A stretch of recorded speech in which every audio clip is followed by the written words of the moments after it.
Okay, yeah, we're live. We're live. Great.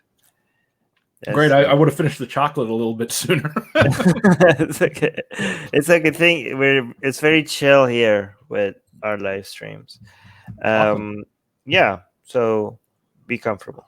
Okay. Cool. Thank you for being here. Yeah. Thank you for having me. Can you tell us who you are and what you do? Yeah. So my name is Brenton Lengel. I am a poet, playwright, comic book author.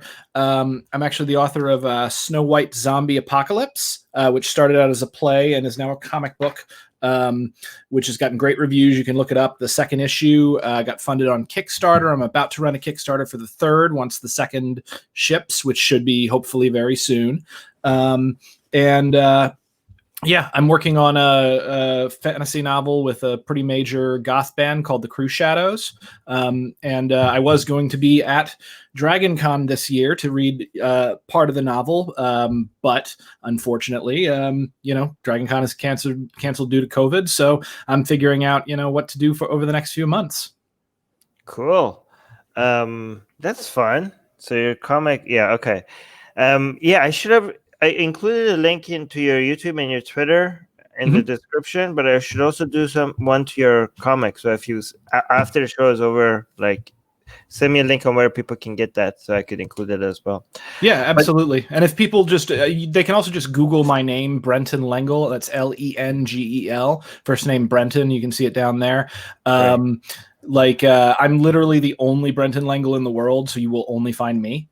But yeah, they can do that. I also, I was very active as an activist with Occupy Wall Street. I was a journalist. I had a radio show for a year that was covered in 172 countries, I think. It was called Insurrection with Brenton Lengel on the actual radio, where I interviewed activists and kind of covered the movement. I did that for a year, but then my writing started to take off, and I wanted to follow art a little bit more than commentary and activism. Yeah. Cool. And you're, but wait, I just got a new member. So thank you, P, for becoming a member at Atheist Republic. This is a new feature. I didn't even, cool. But I just want to ask, so you're an anarchist? Indeed, I am, or at least that's the closest thing to what I believe at the moment. And I'm a classical anarchist in the sense of like the Spanish anarcho-syndicalists, anarcho-communists. Closest figure that you could find to me that people might recognize might be like, for instance, Noam Chomsky. Okay, so I want to first ask, what's your simple, without going into too much history and everything, what's anarchism? And then I want to know what's the difference between anarcho-communism and anarcho-capitalism. Oh, you got the perfect guy for this, actually. Okay, all great. Right. Yeah. So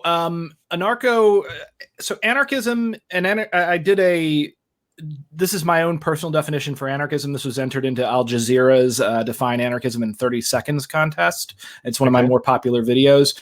An anarchist is someone who believes that the burden of proof rests upon those who claim hierarchical privileges for themselves or others. So if you want to be my president or my boss or my king, you have to prove that claim, and you have to prove it to my satisfaction and, in fact, to everyone's satisfaction. And if that claim cannot be proven, if you cannot meet that burden of proof, then your authority is illegitimate and should be dismantled by direct action, direct democracy, and if necessary, revolution, the will of the people. Anarchism is the black shadow of the people against the brilliance of power. So that would be my quick definition for anarchism, what it is and what it's been for the few hundred years that it's been a solid political philosophy. Okay, so this is what it seemed like to me, and again, this is somebody that has very little understanding of anarchism, but and we just— it's all right. It's tough to get your head around. No, I mean, the knowledge that we got was based on our experience with people who called themselves anarchists, and I understand that that's not a very good way of realizing what anarchism is, because in the past couple of years, every anarchist every time somebody gave us a definition of anarchism, it seemed to be different from the last definition of anarchism, right? So, and every time you thought you understand anarchism, people came into you like, yeah, that's not anarchism, right?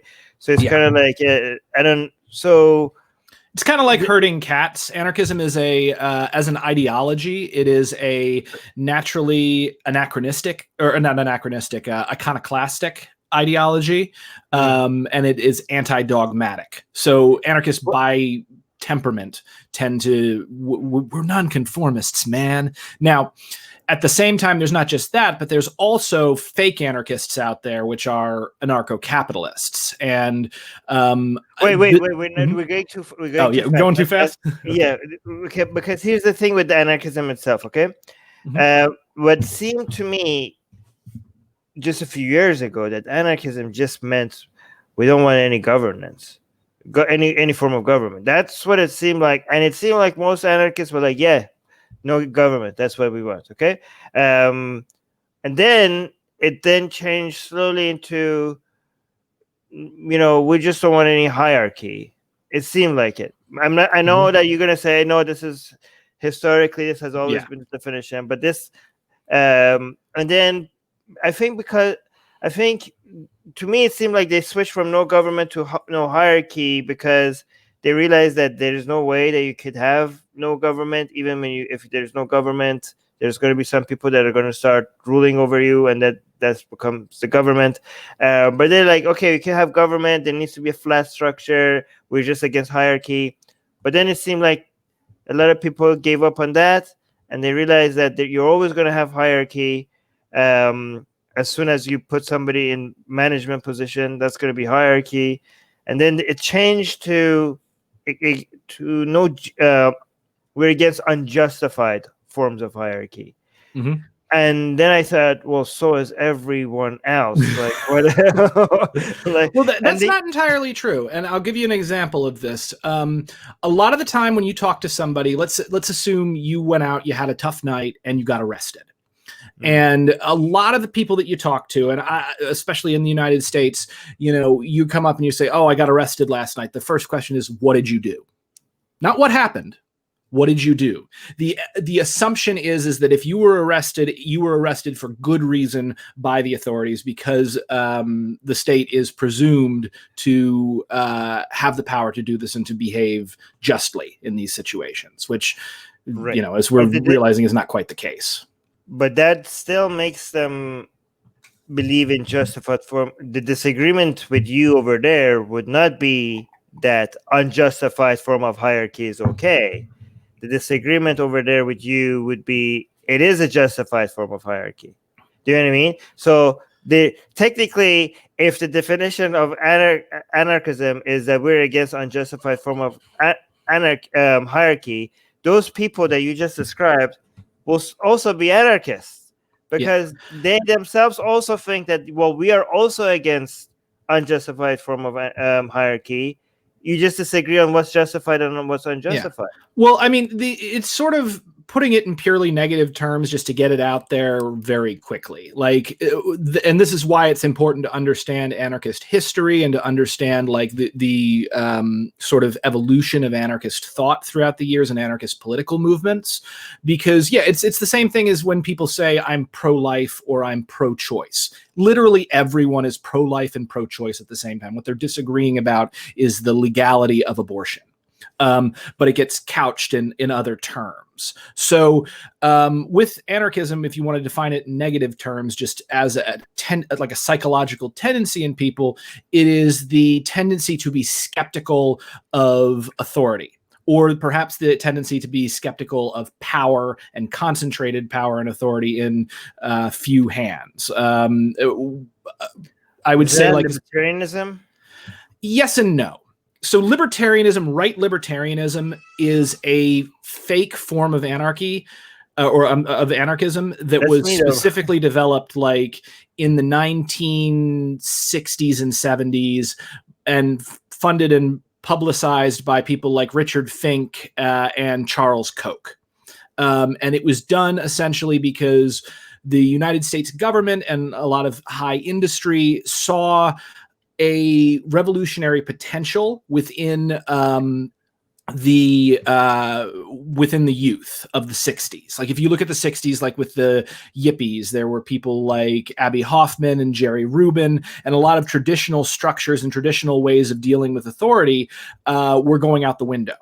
So what they needed was a safe version of anarchism, a safe version of that was safe for big business and safe for the government. So that they would still remain in power and keep making the profits that they made. And so what they did is, this is a process which is called recuperation, where the society takes a radical idea, digests it, and then spits it back out to people in a diluted form that is intended for their consumption. A good example might be when Urban Outfitters sold a Che Guevara t-shirt. You know, the Che Guevara t-shirt used to be like incredibly revolutionary, and then suddenly you've got this big capitalist firm trying to sell it to a bunch of people to be hipsters about. Another example might be like the kufaya, like where it was a symbol of like Palestinian liberation, but then it became a big fashion thing. And then you'd see people, they wouldn't be caught dead wearing a kufaya, not because of anything to do with the Palestinians, just because it's suddenly out of style. Okay, so I'm more interested in what the terms mean right now and what sort of ideas they hold. Like the history of it could be another topic. But again, so now we have, again, I still don't see, you say like the anarchism is believing in the burden of proof is for the people who want to. Yeah, so that's one that is a purely negative definition of anarchism that I do to just kind of give somebody an idea of it. But again, even that, it seems like almost most people I know who don't describe themselves as anarchists will be considered anarchists based on that definition. Most people I know think like, well, if you want to be in charge, you have to first you have to give us a reasonable explanation for why you are the person that should be in charge. And your definition is if there's a hierarchy, then the burden of proof is on the people who want to justify the hierarchy. I think most people agree with. Let's say you answer a ad in the newspaper to get a job. And there's a guy sitting behind the desk that's interviewing you, and he can offer you the job or not offer you the job. Now, why should he be the one in that position and you be in the position to ask for a job? Well, I mean, okay, so the answer I could give you is either a justified one or an unjustified one, right? So maybe I could give you an answer. Well, maybe he's a business owner because he, I don't know, took the risk, did the work, he succeeded. Now he needs employees. Okay. And do you consider that a justified or an unjustified? I think that's a justified answer. But the thing is that our disagreement on whether or not that's a justified answer or not is separate from the fact that we both think that it needs to be justified for that person to have that position. Do you understand what I'm saying? There's two different things happening here, right? Mm-hmm. We could, like, you might think it's unjustified for somebody the fact that somebody is a business owner to be in a position to hire people. And I would say it's unjustified that someone should own a business. Okay, so yeah, that's more than one employee. We'll get to that, but we disagree on that, right? But we both agree that it needs to be justified for somebody to be in that position, right? Yeah, and given that we agree. I mean, yes, and I suppose you could say that like some people choose capitalism, like capitalist property norms, as the proving ground. And so if you have the money and you do the investment, therefore that justifies your authority. Therefore, you should be the one who's organizing these people. Which again, most anarchists would disagree with. So we could push that a little further, the negative thing, and say that there are people that draw the line. We're a lot less willing to draw the line over what is justified and what is not. We're more skeptical of authority than your average person would be. I don't think it's just that you're skeptical. I think the definition is, it's not that it needs to be justified. I think there's something behind what the word justified. There's something hidden in there that is not being shown in the definition, right? I think the definition is not complete because the anarchists have their own version of what it means for this to be justified.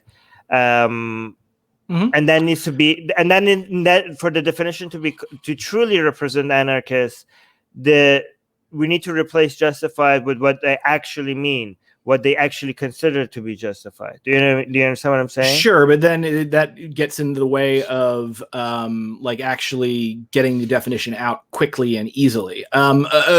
So also what you got to remember is that definitions never fully contain the idea that they seek to actually define. No definition is total. There was a great, I brought this up in my debate with Sargon of Akkad, but one of the things happened was this transphobic guy, Graham Lineham, I'm actually a fan of his, not for the transphobic stuff. I just love black books. He was a really brilliant writer, and it was a shame to see him go down that rabbit hole and destroy his career and his marriage over it. But he was trying to like present like a totalizing definition of woman, just woman. And somebody pointed to him out on Twitter and said, "Hey, Graham, could you give us the definition of a chair?" And just like a chair, one definition that includes all chairs that exist and nothing that isn't a chair. What's the definition? And he said, "Oh yeah, sure, I can totally do that.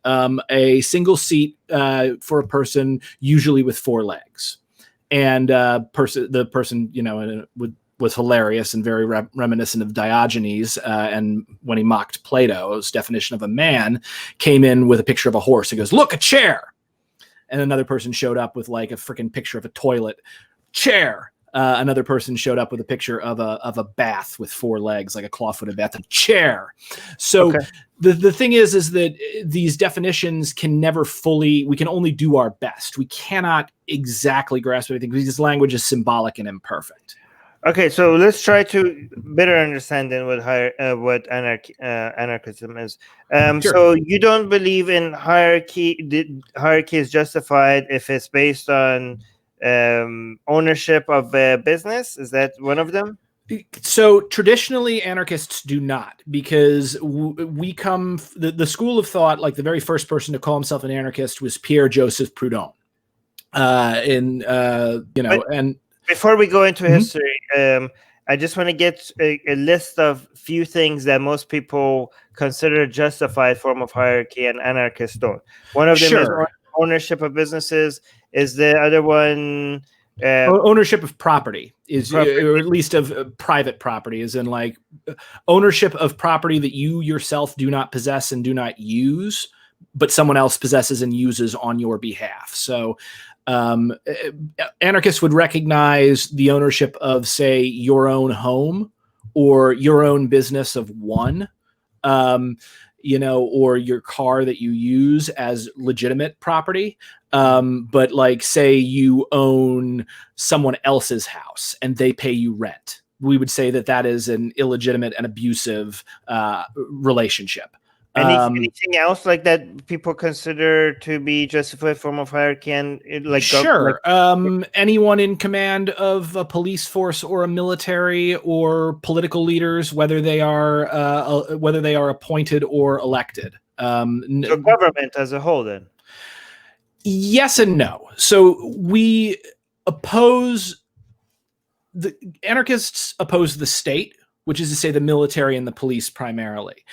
Our attitude towards government, or perhaps we should say governance, the idea that there should be some sort of institution for the creation and mediation of public policy, we tend to support governance, and we will oppose or be more neutral towards a form of government based upon what form it takes. I'm going to be more angry at a totalitarian government or a monarchical government than I am going to be at a Western liberal democracy government. But I'm still going to be hostile to a Western liberal democracy government because ultimately it cannot be a true expression of the will of the people.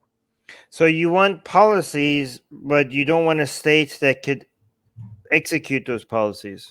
I don't want the state as in the specific hierarchical institution that executes these policies, that backs it up with institutionalized violence. In our debate, could you execute the policies if you don't have the monopoly of violence? Like if you don't have a police, if you don't have like a military, aren't the policies just like your wishful thinking if you don't have those things to back them up? Well, policies can be put forth and enforced by communities, and they don't necessarily have to be enforced by violence. They can be enforced by a good thing is like if you look at Occupy Wall Street, for instance, we had what was called the GA and the General Assembly, and this is Chaz as well. Chaz, I think, may have. I don't have as much experience with the Chaz. I know they had to deal with a bunch of attacks from crazy people.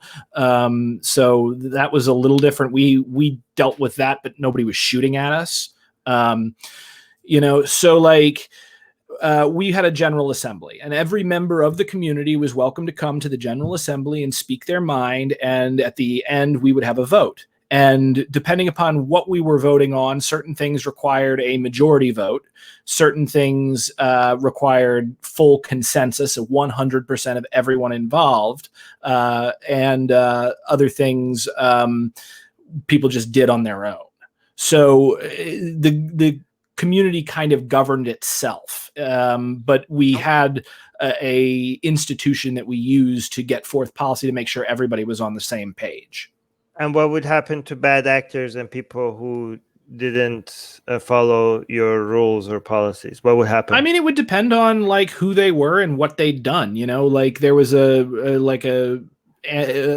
guy showed up one day, I remember, who was carrying a sign that said Google Zionist control of Wall Street. And he was clearly like a freaking Nazi or some sort of weird anti-Semite.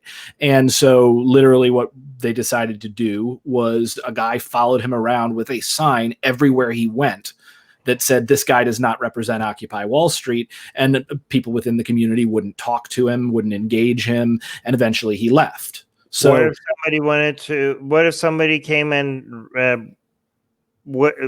in the night and went and raped one of the? That actually happened. There was a rape that went on at Occupy while we were there, and again, the community found this person and expelled them and made sure that they could not return. How did they make sure? How did they? We had people in, I think we called it Deescalation at Occupy Wall Street, but it was essentially people who might have had a little bit more experience dealing with unruly people who would show up and help. I mean, the thing is that... Okay, let's go over exactly what it means to show up and help. Well, how did that look like? Like, what would that involve? I mean, it could involve anything from talking to the guy to grabbing him and physically removing him from the space. And is that police then? Isn't that physical violence? So there's a difference between physical violence and the state, and anarchists have traditionally used violence when we've needed to. I mean, the best example of that is the Catalan anarchists during the Spanish Civil War. That's like one of the only times that a civilian force has ever defeated a modern mechanized army, when Spain's army went fascist. So yeah, anarchists will use violence. The difference is that the violence that we use is not state violence, because state violence comes from a... It was in the example that you gave. Okay, so technically in the example that you gave me, okay, so if you're fighting against the state or the people in power, that's not state power. But if you're now in power and now you're using violence, then you're technically the state now. The state is a very specific thing. It is any institution which commands a total monopoly over the justified use of force within a given geographical location. And what I usually add to this is it needs to be a hierarchical institution, because what happens with the state, and the reason why states are incredibly dangerous, is they remove accountability from the individual actors within the state. Good soldiers obey orders. And so it goes up and up and up until you have a very small group of people commanding this giant structure. It's like a machine made of people instead of gears. And so what will happen is that sometimes the people that get up to the tops of these great heights of power are insane or evil, and they will give evil orders, and those orders will be obeyed by this institution. Else wrong, because if you're arguing that there needs to be more accountability and less blind loyalty, if you're against all of that, I think most people would agree with that, right? Most people here would agree with that. But they don't look at the institution. They just think it's individual actors as opposed to a structural critique. No, but the thing that we were questioning as a whole is whether to have a state at all, whether to have police, like, because it seemed like what you were questioning, like the two things that seems to be you're suggesting that anarchists are against are any hierarchy based on ownership of property, and the second one was any form of state, any form of policing or military. And yeah, to me, because how do you get property? You have a state to enforce it. Yeah, but this is what we talked about. But then, what I was suggesting, what I was asking is, like, it seemed even when anarchists, when they have their own Chaz or Occupy Wall Street, they really soon realize that any form of order would require monopolizing the authority to use violence to a certain group of people chosen to keep the order, which is exactly what a state. Well, not monopolizing, but I will give you this in the sense that, like, I think that there will always be some sort of people who are tasked with keeping the peace. You know, that's going to happen regardless of where you go. How is that not monopolizing the violence? Like, would you want to? Well, so the state, again, the state is a very specific institution that functions in a very specific way. And for 250, humans have been on this planet for 250,000 years. The state has existed for maybe 5,000 of those 250,000 years. So we really lived as anarchists for most of the time that we have been on this planet. Yeah, it wasn't very fun. We kept on dying. No, that's not actually the case. I mean, you look at modern hunter-gatherer societies, they tend to report higher levels of happiness than people in state-based societies. And not only that, but if you even go back and look at the fossil records, you will find that people who lived within settled agriculture had worse diets and lived shorter lives than and were less developed than people who lived as hunter-gatherers. And a lot of the time, people seem to tell this story that the hunter-gatherers voluntarily joined the city dwellers, but this is like not borne out by the anthropological record. You're comparing people that lived. I mean, we live much better lives today than back then. I mean, it depends on what you choose to focus on. For instance, we have much better technology. We're healthier. Exactly. And we have lower infant mortality, but we also have a very regimented society that produces a huge amount of unhappiness and is currently destroying the planet and, putting us into a situation where we could fall to nuclear war or fall to global warming. So overall violence is down, poverty is down, starvation is down. I mean, I've heard this argument. This is the Steven Pinker argument. And there's actually a video put out by the Swoletariat I would highly recommend. I would highly recommend people check out, called Pinker Lays a Stinker. And it is a point-by-point takedown of Pinker's argument. Now, I'm not going to say that Pinker's not wrong in all things. What I am going to say is that it really depends. Success depends on the metrics that you choose. And oftentimes the metrics are chosen by people who are invested within the system. And then they tend to ignore the other metrics that we have. So I will say that people have made progress, and I'm not arguing for anarcho-primitivism. I'm not arguing that we go back to a pre-state society. What I'm saying is what we need to do is we need to use our intellect and our technology and move forward as a species to get to a point where individuals within our species enjoy the same or similar level of freedom that we had in the pre-state society without all the drawbacks that come with the state.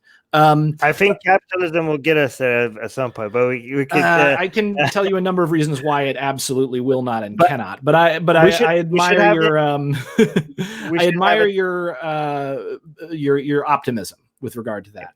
I hope you're right. Yeah, I mean, here's the thing, guys. I do. A lot of people seem to dislike people who have such disagreements with each other.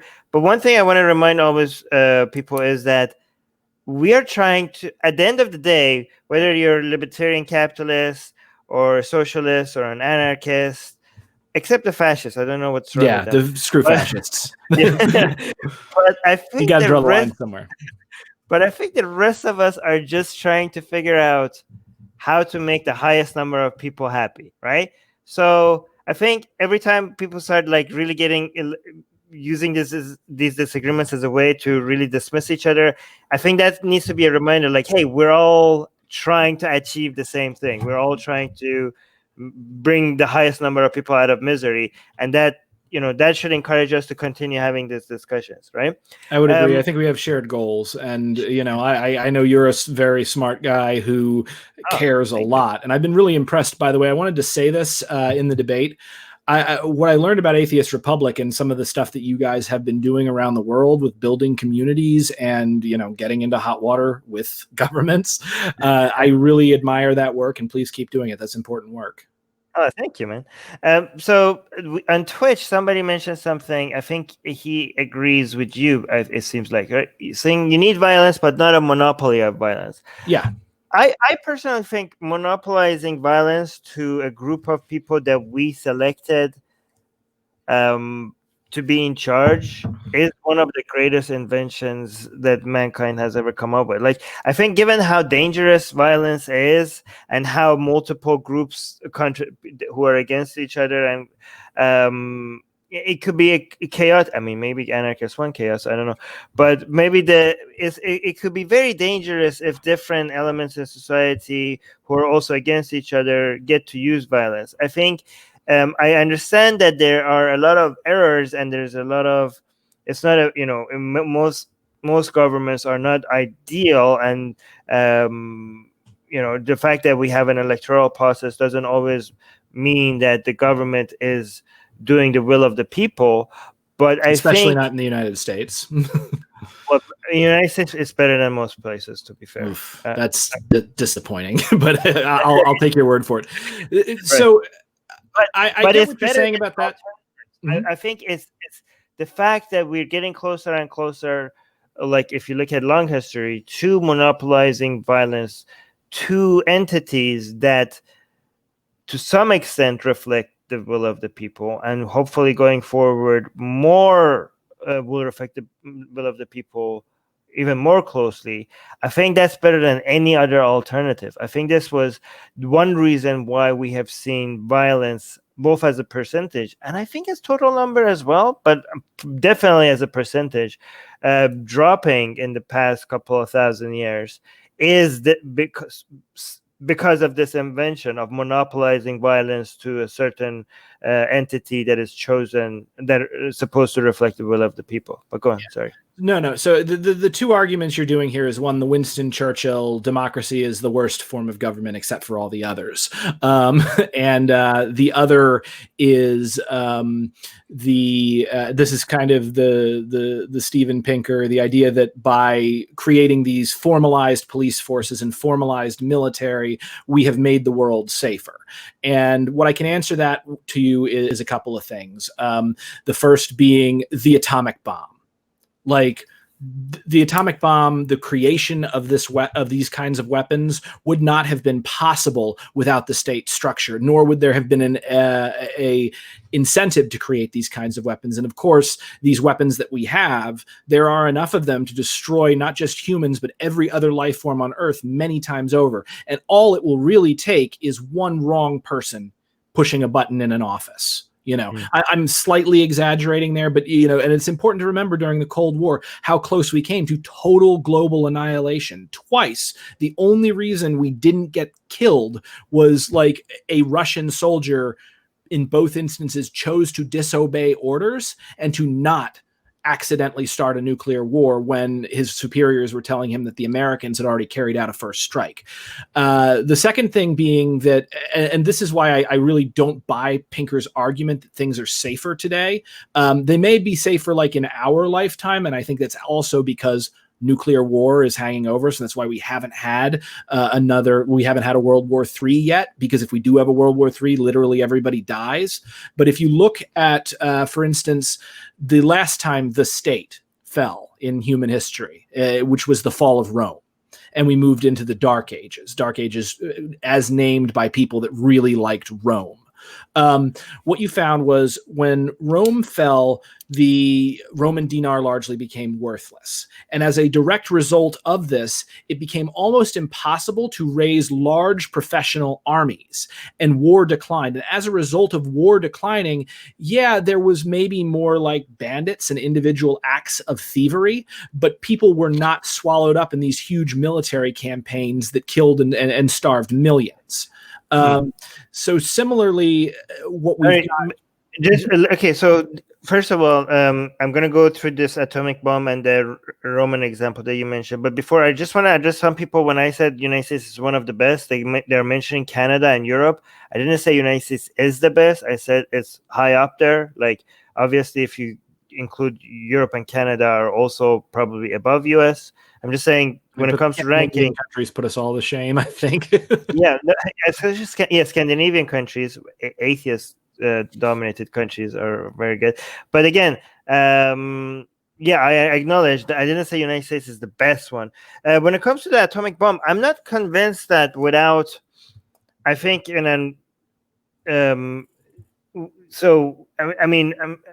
if there was any way that science would keep progressing, okay. So if are you suggesting without state we wouldn't have the atomic bomb?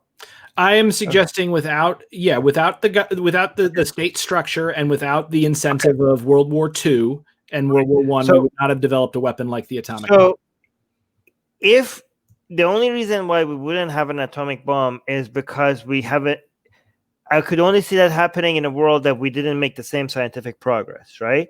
If we didn't make the same scientific progress, then we would be worse off in so many other ways. I mean, not necessarily. We could be better off in a number of ways. We might have invented things we've never even thought of. Okay, but if you're talking about invented, that means we made a lot of scientific progress, right?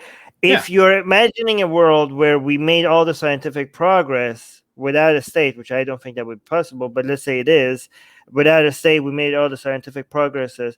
I think there's no guarantee that we wouldn't have an atomic bomb. If the technology was there, I'm pretty sure we would have atomic bombs.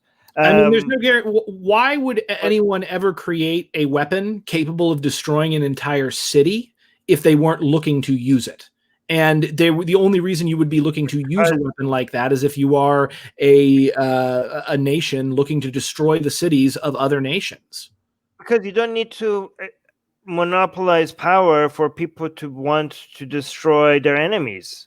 Sure, but for enough people to work together for the amount of time and to have the resources to actually build a weapon like that, it's not possible. Like the physical structure within society. Right now, it seems like it's possible even for small terrorist groups to. Okay, here's the thing. Now that it's old technology. Okay, but so if the technology is there, people would do it with or without a state. And in fact, I would think it would be more dangerous in that, like all the errors that you said that could happen without states trying to monopolize people's access to atomic energy. I think we would be living in a more chaotic world that anybody could be using, like, oh, that city is so inconvenient for my progress of my business or whatever. Let's just remove it out of the equation. And without states stopping them, I think we will be living in a much more dangerous world. Like, I think if we had this, I think if we had atomic bomb, the technology to have atomic bombs without states, there would be nuclear bombs going off here and there. I'm arguing that the nuclear bomb would never have been built, and we never would have actually gone through the process of building that without the infrastructure to begin with. You're imagining a world where we have the technology to build a nuclear bomb and nobody's making them? Yeah, well, in the same way that, like, take Africa, for instance. Great example here is Nick Fuentes has been putting forth the ridiculous idea that Africans, like, did not invent the wheel and didn't understand the wheel, and like it had to be brought to them by the colonialists. And a channel called Lonerbox just put out a video on this about how the fact that, yeah, they knew about wheels, they had wheels, they just didn't use them because there was no reason to use them over the other technology that they had in those areas of Africa. Similarly, like the ancient Romans invented the freaking steam engine, but they didn't use it. They didn't build it because they had a slave economy, and there was no reason to move into that kind of like heavily industrialized economy when you just had all of the stuff that you much more easily, all the stuff that you could have gotten from the steam engine and from those weapons you got from slaves and horses. So, all right, here, let me give you a scenario why okay, let's say there's no state, but there's these people who are, some of them have access to resources, some people don't, and they're competing with each other. And because there's no state, people are just killing each other's competitions. And let's say like you're talking about like the issue of Hatfields versus the McCoys. You're talking about like a but let me finish my example, okay? Let's say there's this one person with a lot of resources that realizes that he doesn't have enough resources to raise a military to go powerful enough to destroy his enemy. But with the same resources that he has, like, hey, if I get a whole bunch of scientists and engineers together, I might actually be able to build a nuclear bomb. And without having a giant military, I could either eliminate my enemy or make them scared enough for them never to come at me. So like, I can. There's so many different. Like if it's Dr. Evil. I mean, there's so many different stories that I could come up with without, like, in an alternative universe where there's no state, and there are people that could justify, like, yeah, I would like to have a nuclear weapon. Thank you very much, and I'm going to make it a thing that doesn't exist that I don't realize. What? So again, what you're doing is you are taking a lot of assumptions that are baked in from just being a person within the culture that we're in, and you're projecting them onto this area, and you're saying, okay, this thing doesn't exist, but all of these things that flow from it do. So again, like a evil person who, the first thing that you said is that they have a lot of resources. Okay, how did they get a lot of resources without a state? Without police or military, how did they become super wealthy, and how did they get millions working for them? The most you could do is, like, maybe you're a cult leader.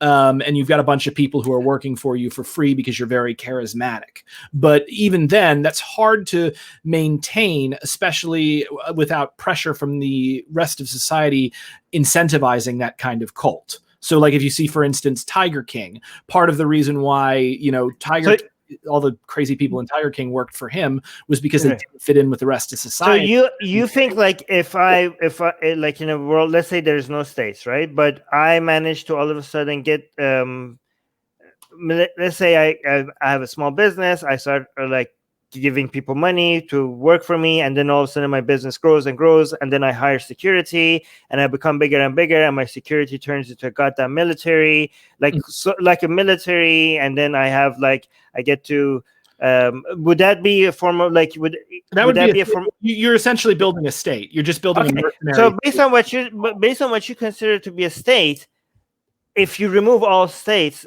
will just pop out into existence in a much more cruel and brutal way than what we have right now. Naturally. The idea is to build a society that disincentivizes the production of a state and will fight to destroy, by eliminating private property. So why would you do that? Well, by eliminating the state. So essentially, why would someone want to be a warlord? Why would someone want to command, all of these people to do their bidding? They have to, one, have the ability to garner the resources and the respect and the clout to themselves to attract all of those people, and they have to keep them all in line somehow. They can do this with ideology. They can do this with, but without the actual structure of a military or a military-like police force, those people are only there voluntarily, and you will find that they will break away, and these groups will not be able to maintain their integrity for a long time, particularly if we're talking about a post-revolutionary anarchist society where people have fought and died to eliminate the state, succeeded in eliminating it, and these societies will be putting down methods to prevent new powers like this from rising. And you do realize that you have, if you want to read Homage to Catalonia by George Orwell, he talks about the anarchist discipline within the anarchist and left communist militias.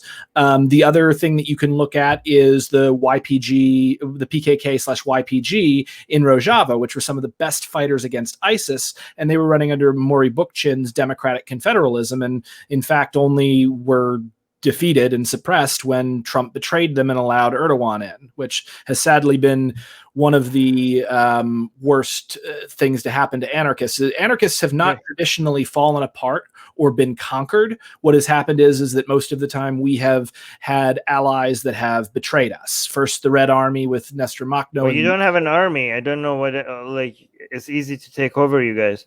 Because here's the thing: because if we have the ability to use force in a way that is not a traditional military. Well, again, but that would be a military. If you have a group of people that are using force, you just don't call it the military. Well, no, because the military, again, the issue is the structure. It's the structure of hierarchical command and obedience. So if you've got people, why would somebody fight in your non-military military? Well, again, go back and look at why people fought the fascists in the Spanish Civil War, along with the anarchists. Look at why people fought in the Ukraine when 100,000. So you need a constant red and the white. Why you're relying on people's revolutionary, inspiration, their revolutionary consciousness and their inspiration and their desire to. That is not. That's not others. Okay, but that's very if that's everything you're banking on, that's a very unstable thing to rely on. It's going to be there for 10 years, and it's just going to what happens when that zeal goes away the next 10 years? Then your whole military or your non-military military falls apart. I mean, again, that is something that could happen, but it has not historically happened with anarchists. Well, I'll take into account, and this is another reason why you really need to read Orwell, because he served in one of these units, and before he served in those units, he served as a police officer in the. But there's a reason why these units have been temporary.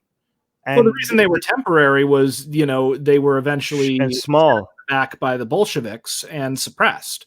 But I mean, they collectivized the entire city of Barcelona and ran it on an anarchist model for 3 years straight. They controlled the entire Argonne front, and also this. If you look at Chiapas with the EZLN, the Zapatistas, they have maintained control of their territory for more than 10 years. They started in the early 90s, and they're still going. Again, also you've got the PKK YPG in Rojava, and they maintain really, really well. And I don't think they've been completely defeated. It was just that the betrayal of the Kurds was huge and disgusting. Yeah, and also a lot of examples of these people managing to go by 3 whole years, which is actually pretty short. But a lot of them also rely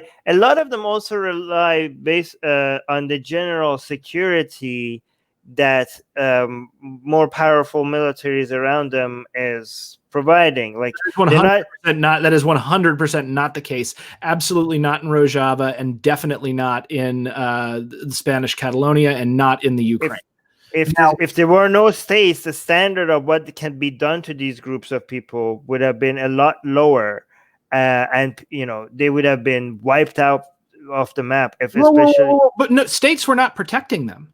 In fact, the major states and the major powers preferred the fascists to the anarchists because they were idiots and didn't. No, but there's a different standards for not protecting. Like even depending on different examples you're talking about. If we go to a world where it's completely stateless, then these people it's not like the government is not protecting them. We would be dealing with more of a situation that these people would be crucified in front of their children, like something like that. Like in a stateless world, I would imagine that would be the standard. You're saying it's a stateless world where there's a state. Like ISIS was a state. So if you're talking about like people would be crucified in front of their children, you're essentially what you're saying is that in a world without a state, a state would come along and treat us terribly. So we need the state to protect us from the state. Wait, so I mean, yeah, a worse form of state. Like to me, it's impossible not to have states. I think, or because your definition. If you think it's impossible not to have states, don't say a hypothetical stateless society and then add a state to it. No, what I'm saying in a hypothetically stateless society, organically states will come out. You know, in the vacuum of power, something would need to fill that. The thing that you're to me, but it's not certain. Well, I mean, to me, it seems like certain. Again, I'm skeptical about everything. Well, yeah, because we live in this time and place in which states control the vast majority of the planet. But I mean, we had states as soon as we had civilization, right? And I think that's only because they called it. So first off, that's a cringy word. Like a lot of people have a lot of different ideas about what civilization is and what it means. As soon as we had some order, as soon as we had cities, how about that? As soon as we had cities, as we had some higher level, as soon as we had enough more calories, people were producing more calories than they could eat. Can we say that? Okay. As soon as we had people here's the issue you're talking about with this, and what you need to do is read David Graeber's Debt: The First 5,000 Years, because he goes into this. So what essentially happened was that as a result of famines, people began to cultivate crops. I was going to say something. You didn't let me though. Oh, I'm sorry. Say your thing. Okay. I'm just saying that in a vacuum, like I just want to know how when there is no how are you going to? Because you can't just do it for one place, right? You want to have a stateless world. In a stateless world, based on your definition of a state, anybody getting together and forming a force, a hierarchy, becomes the states, right? How are you going to stop? Let me finish my question. How are you going to stop? Without a state of your own, how are you going to stop that from happening? Well, with ideas? Well, not just with ideas and ideology, but what I would point to is anarchist militias. And I would also point to the way that most communities handled policing before we had formalized police forces. A lot of people think because defund the police is a really big thing, and people are like, oh man, what about the police? The police have honestly not existed in the way that they exist for most of human history. Usually, so what's happening is that we're switching definitions because you're saying different forms of people. Like, how is an anarchist militia not a form of state power? It is non-professional, it is horizontal, and it is arguably voluntary. How are you going to get, not professional, voluntarily, and what else? And it's non-professional, it's voluntary, and it's horizontal, as opposed to hierarchy. That all of those three things is going to stop you from becoming powerful enough from stopping any state forming on a global level. Well, again, I'm not talking about a revolution that destroys the state. I'm talking about you're asking me, how do you prevent a new state from rising? And I'm saying you do, and I'm saying you can do that with anarchist militias. You can do that with ideology, and you can do that with the inability.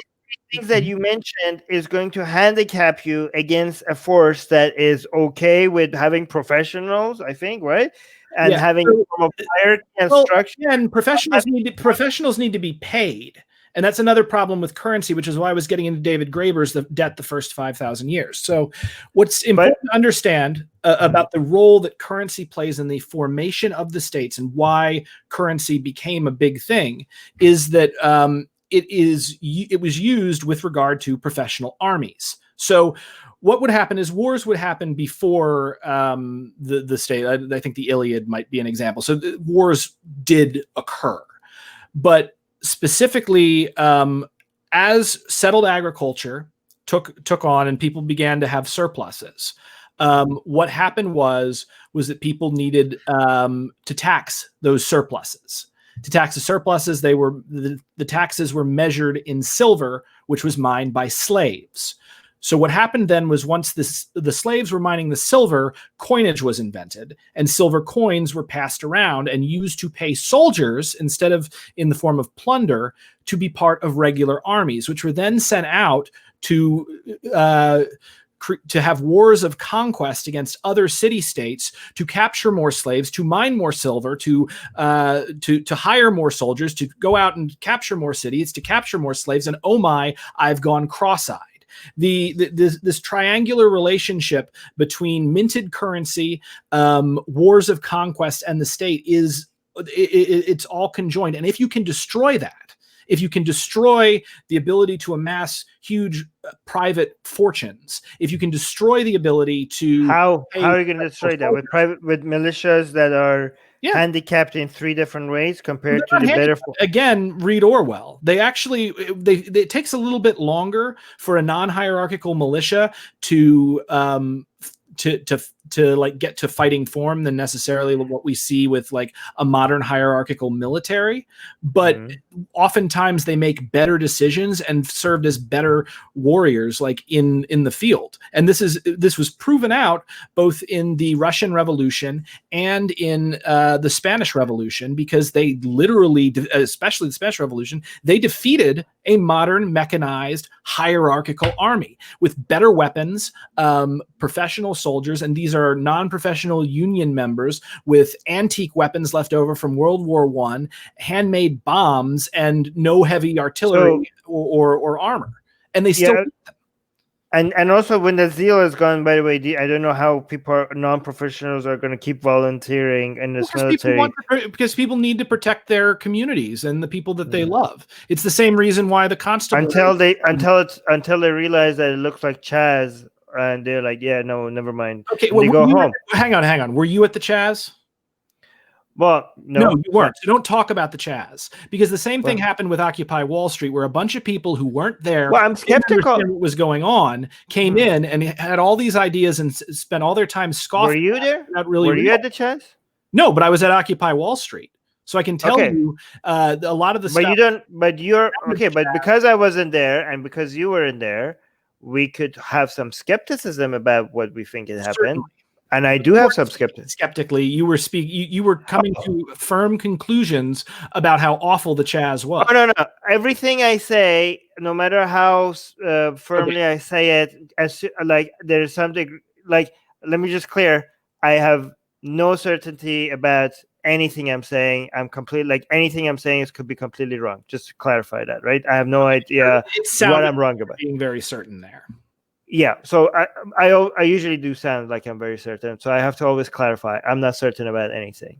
But sorry if it comes across like that. It's a pet peeve of mine, just because there were so many times people like with Occupy, people who had no idea what was going on there would be like, oh, it was disgusting. No, it wasn't disgusting. We had people to clean the park. I had actually donated to the cleaning thing. I had friends who were doing it, and the Bloomberg was saying it was disgusting as a pretext to march in his freaking stormtroopers to pull everybody out and to clear it. The fact is that whenever you have these like mini societies where people try to prove that there's a better way to live, the surrounding society has every incentive to prove them wrong. And there are so many lies and propaganda that goes out that just it is one of the most frustrating things. And to be at the center of that and to see like everybody lying about it, like, and not just, you'd think Fox would lie one way and MSNBC would lie another, and the truth is somewhere in the middle. But no, they were all lying the same way, because they were all tied up in the same system of power ultimately, and they all had the same interests. They just like to fight each other and disagree on minor things. All right, so I'm gonna ask my last question, and then after that, if you have any questions, we could go there. But do you imagine? Are you imagining for your eventual goal, it would be, for example, for United States, to have a flat, voluntarily non-professional militia to go head to head against the U.S. military, and then and I don't argue for violent revolution, I should add. So when I talk about anarchism, I talk about it as an ideal, as something to strive for. Shoot for the moon, land in the stars. Okay. I don't know what a fully anarcho-communist society would look like in the United States. I have some ideas based upon history that I think we ought to consider. But we'll be invaded by the Canadians. Yeah. Well, that would be wonderful. Then I'd finally get freaking healthcare, which was all I wanted to begin with. I just wanted socialized medicine. I just wanted to. But no, now we have to overthrow everything. Right. You jerks won't do it. You wouldn't get, by the way, you wouldn't get healthcare without a state. You wouldn't get. I mean, yeah, you would. You definitely would. The thing is that the reason healthcare is so difficult to obtain, especially in the United States, is it's in we keep around the big insurance companies, and it's within their best interests for it to be almost impossible to obtain healthcare and for it to be insanely expensive. And there's a great Adam Ruins Everything on that if you want to check it out, where they go into details on it. But essentially, if shit is like really crazy expensive and you can't even see a doctor without having insurance, and even then you have to pay through the nose, that's a huge incentive to have insurance, because everybody will get sick and you'll pay higher and higher. I know I said last question, but this was supposed to be my first question, and I forgot to ask. Can you quickly in a very, like, not going through history and everything, but can you just quickly explain what's the difference between anarcho-communism and anarcho-capitalism? Sure. Anarcho-communists are anti-state, which is military and the police, and you could say pro-governance, pro-horizontal governance. ANCAPs are pro-state, as in they may not like the actual military and the police that we have right now, but they want mercenary versions of them. And like a militia, like you said, anti-democratic government.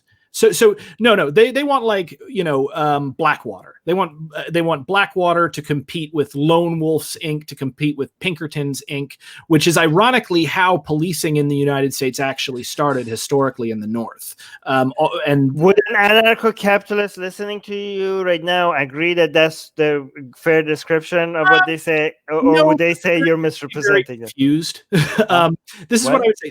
They tend to be against. They tend to be against democracy and pro free markets, which is to say they tend to be. How do you think an anarcho-capitalist would describe anarcho-capitalism? Because to me, they would want to run everything on the free market.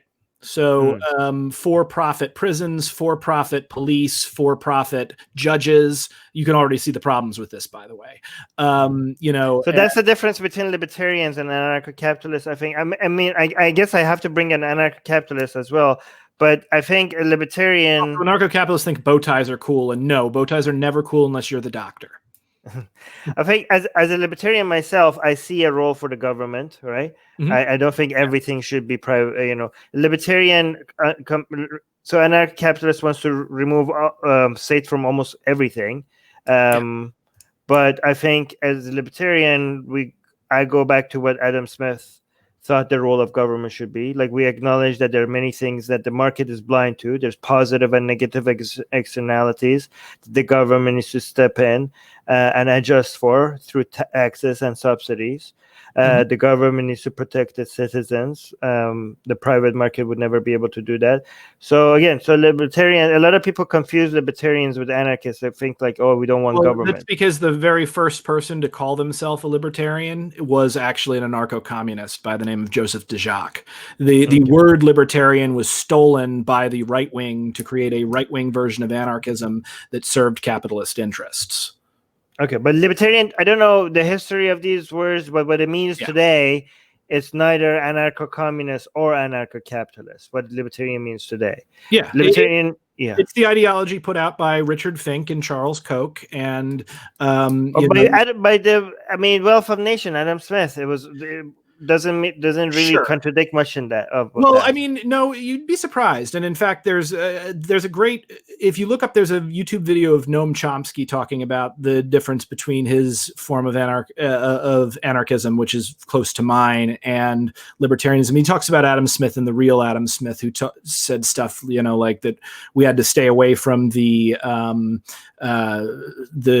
separation of labor because it would turn humans into creatures as stupid and cruel as possible. I mean, Adam Smith said a lot of stuff that I actually really like and will quote, and he tends to be remembered in a very sort of memeified way where people think he was this big booster for laissez-faire capitalism, and he wasn't. And I think it's close to you because you have mentioned externalities and market failures and stuff, and a lot of ANCAPs won't acknowledge that the omnipotent power of the market isn't a thing, and it's really a religion to them. We kind of make fun of them with the iron fist behind the invisible hand. Have you ever debated I want to see a debate between an anarcho-communist and an anarcho-capitalist? That would be amazing. Yeah, I mean, I've been wanting modern day debate to put me and Adam Kokesh together. I also wanted to talk to Stefan Molyneux, there's a number of ANCAPs that Can we even say his name? I'm a moderator of the original ANCAP v ANCOM debate group on Facebook, which is now Libertarianism versus Anarchism. I've been doing this for years. Got some great ANCAP friends, by the way. Nice. Well, I learned a lot from you. Do you want to mention anything else or say anything? Sure. Ask a question or anything? Yeah. I mean, I wanted to kind of. So I'm surprised this became more contentious than I thought it was going to. Really? I thought it was friendly. Oh, good. That's great. I definitely was friendly. I think my definition of I think for me this is the best way to have a good time with a friend. This is why I like to have friends who disagree with me, because I don't think it's boring to hang out with people that agree with you. Why did you feel attacked? I'm sorry. No, I didn't feel attacked. You grilled me a bit more than I was expecting, which is fine. Like I said, This is fun. So yeah, this is great. But I didn't make you feel uncomfortable in any way, did I? No, not at all. No. Dude, I just do this all the time. And I go and mix it up with freaking neo-Nazis. So I'm totally fine talking to you. I think you're a great guy. Thank you. So I guess my question for you, because I'm less interested in attacking. Here's my big issue, because I used to be a Western style atheist, and then I became a Buddhist, and I'd love to at some point do a stream with you about this. But one of the big problems that I had, and one of the reasons why I left sort of Western style atheism, was I didn't realize it at the time, but the new atheists in particular, I think Sam Harris is the worst of it, had an implicit ideology of empire baked into what they had. You saw it with Christopher Hitchens arguing for the Iraq War. And you see it when, Sam Harris makes these ridiculous statements about how he thinks it might be necessary to do a nuclear first strike against Muslims, or on his most recent podcast, he technically didn't say that bullshit. But he didn't. Yeah, but he flirted with the idea. My point is that there seems to be within Western style atheism, and I have my own ideas for why it's there and how it kind of worms its way in under the surface. But I see a inherently somewhat Western supremacist, very the word would be toxically masculine.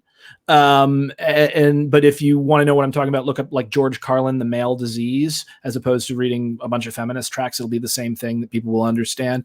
And a somewhat inherently racist and white supremacist. It's all of these other ideologies that seem to be baked in underneath the surface of simply a lack of belief in gods. And that's one of the reasons I left. Right. So, I mean, I didn't say any white supremacy, but I might have missed it. But I'm not saying explicit white supremacy, but there is definitely a lot of the skeptics jumped on the alt-right bandwagon through Gamergate. So that's what I mean. Right. So I tend to not to say whether I endorse or I'm against an ideas of a certain group or even a certain person. Right. Mhm. So for me, if somebody's asking me to judge something, it has to be one specific idea. Like you can't be like ask me, oh, what do you agree with Sam Harris? You have to be like specifically Yeah. Well, what, like give what me about one Sam Harris state. do you agree with? Yeah, I cannot, like even with countries where people are like, oh, Armin, but do you like Israel? Or like, what about Israel? Are you specific policy? Are you talking about culture? Even if you're talking about culture, what specific culture, right? Like, it needs to be. I cannot just come up with a judgment on a whole group, and even at an if I can't make an entire That's judgment on reasonable.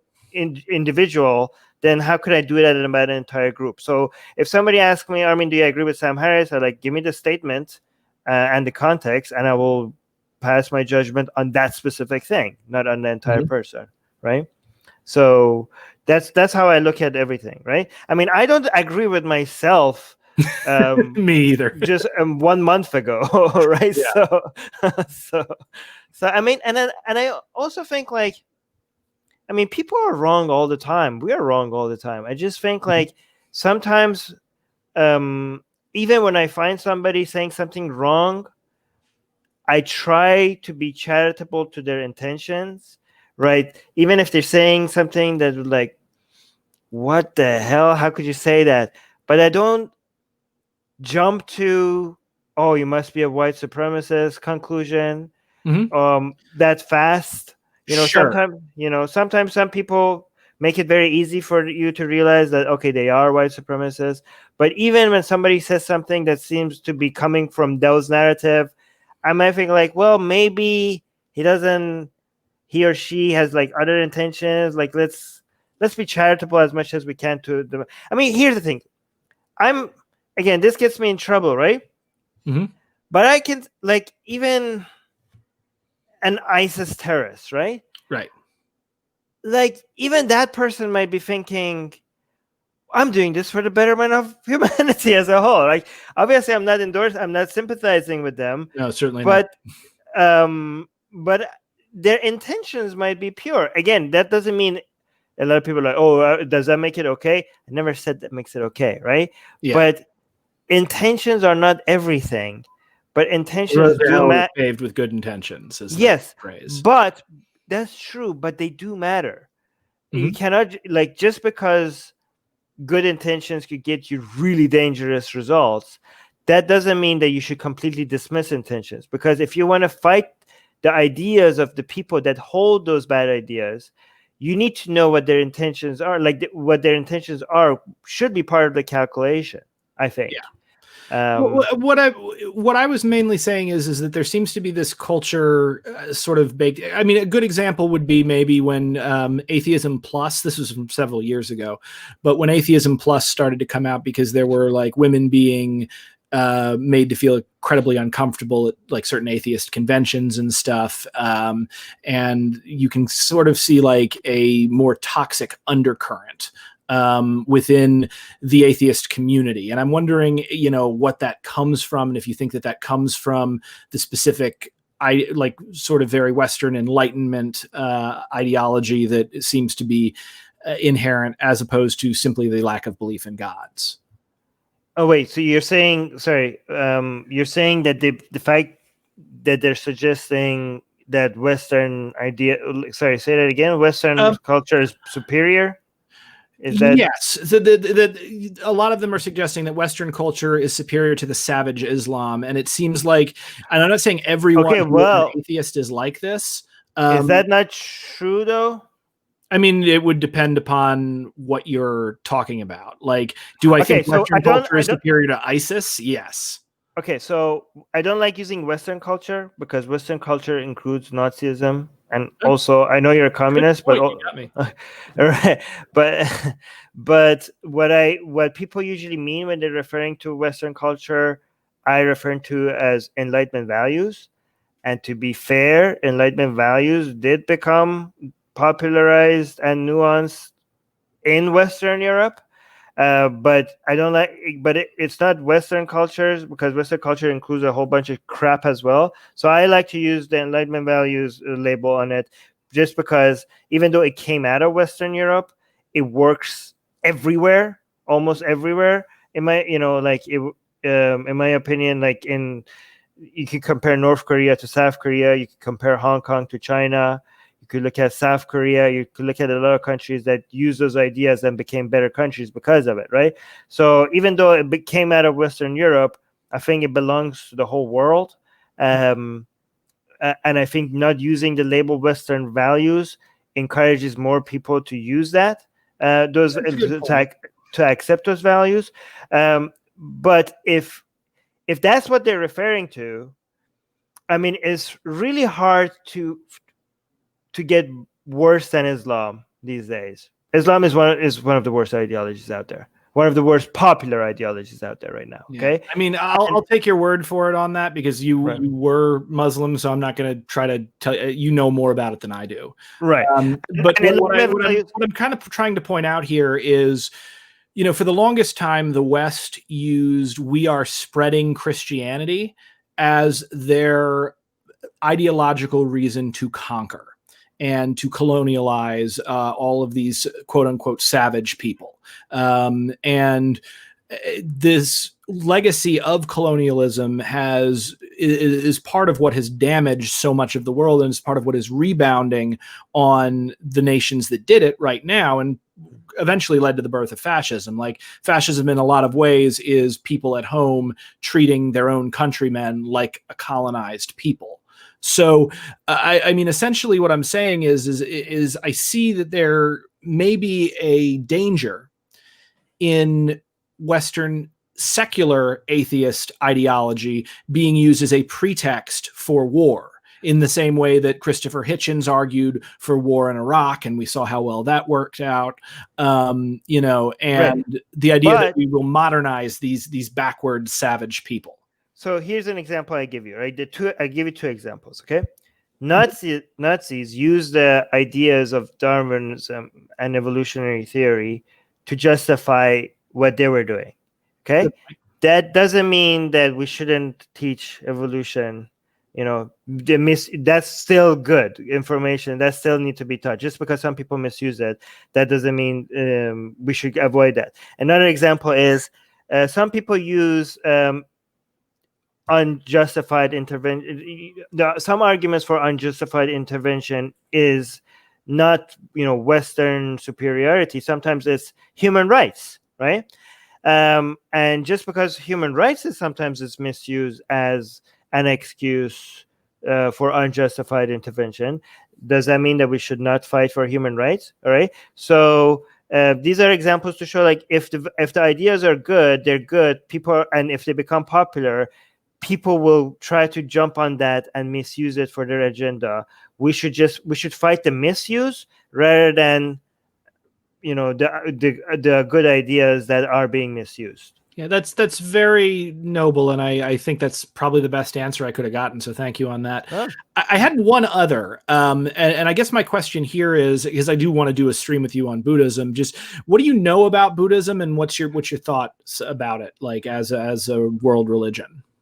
Okay, you're gonna hate me now. I don't like any ideas that makes any claims without evidence. Mm-hmm. And to me, Buddhism, all the benefits that could come from meditation, which has been proven, could be, we can get it with modern scientific analysis of what's the proper way of doing meditation, mm-hmm. rather than going through ancient texts and looking at what people who had very limited understanding of how the mind works and how psychology works.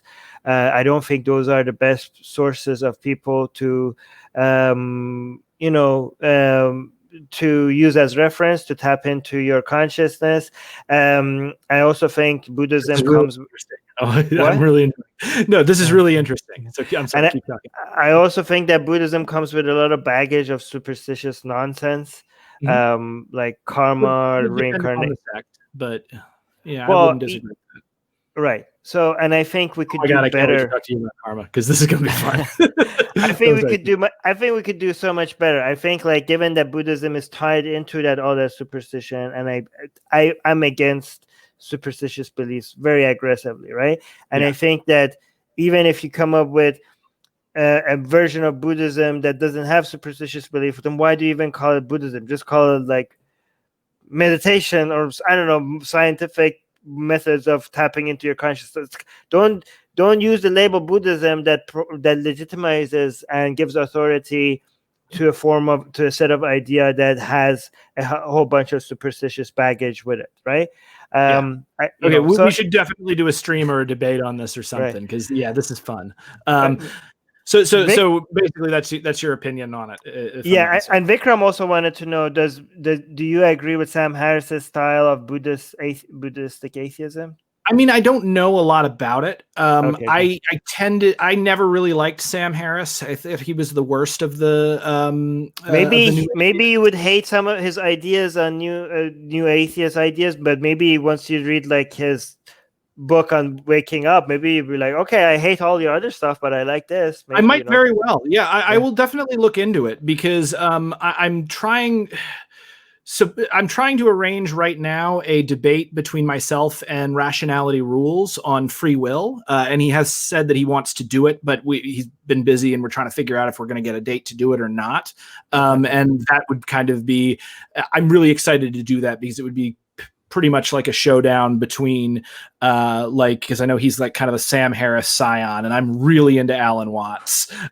So I think that would be a really interesting debate between the two of us, and I'm hoping we get one together. That's good. That's cool. But I will look into Sam Harris's Buddhistic atheism. I like I said, I'm super mad at Sam Harris for presenting that 1350 bullshit without like as if it's an intelligent argument, and for putting people like the guy behind the bell curve on his freaking podcast, who I have no idea why he would ever do something so irresponsible. But if he's got some Buddhistic ideas, I'd love to read about them, because it's fascinating. Actually, it's interesting, because those are the main ideas that I don't agree with when it comes to Sam Harris. So we can figure it out. The thing. Yeah. Honestly, maybe if I may say it, maybe the wrapper that the thing is coming in that you're disagreeing with, because Buddhism, it sounds like your opinion of it is based a lot on kind of more pop culture ideas and more sort of mystical things, or at least like with my sect, I'm with Soka Gakkai. We're a very, very modern sect. We pretty much have no supernatural beliefs whatsoever. And Buddhism is a fascinating philosophical and intellectual tradition, and the actual Buddhist practice in a lot of ways is very scientific in the way that it approaches things. But we can talk about that, like if we do don't call it Buddhism. Just be like, I mean, if there's a good reason to call it Buddhism, and I'll tell you in the stream. Okay, sounds good. All right, man, this is really, really fun. I learned a lot. I really appreciate it. Yeah. I hope the anarchy stuff wasn't too all over the place, because I know you don't want me to talk about history, but history is so key to understanding these concepts. So like it's very difficult to make that case without giving you the historical. Well, you do you discuss the history on your channel, on your YouTube channel? I do at times. Okay, guys, everybody, check in the description. Check out please go and give Brenton a follow. Link to his YouTube channel is in the description. And by the way, if you ever want to upload this on your channel, you're free to do so as well. Oh, I definitely will. Can you send me the thing? Because I forgot to turn on my OBS to record this, actually. Oh, yeah, I will send you the file. Yeah, because I would love to upload this on my channel, so just send me the file. Cool. Well, great talking to you, dude. I really enjoyed the debate. Yeah. And this was really refreshing, and I think it was a lot of fun. And I'm glad we can do this, and maybe after COVID, we can get together sometime and have a beer. Yeah, I would like that. Okay, man. All right. The broadcast. I will catch you guys later. To check me out, www.brentonlengel.com. I'm on YouTube, and I'm at Brenton Lengel, and my Twitter for my comic book is at Snow White Bones. Oh, actually, I didn't include a link to your website. I'll include that right after the stream is over. All of the links that he mentioned is in the description, guys. Check them out. Great. All right, guys. All right. Catch you all later.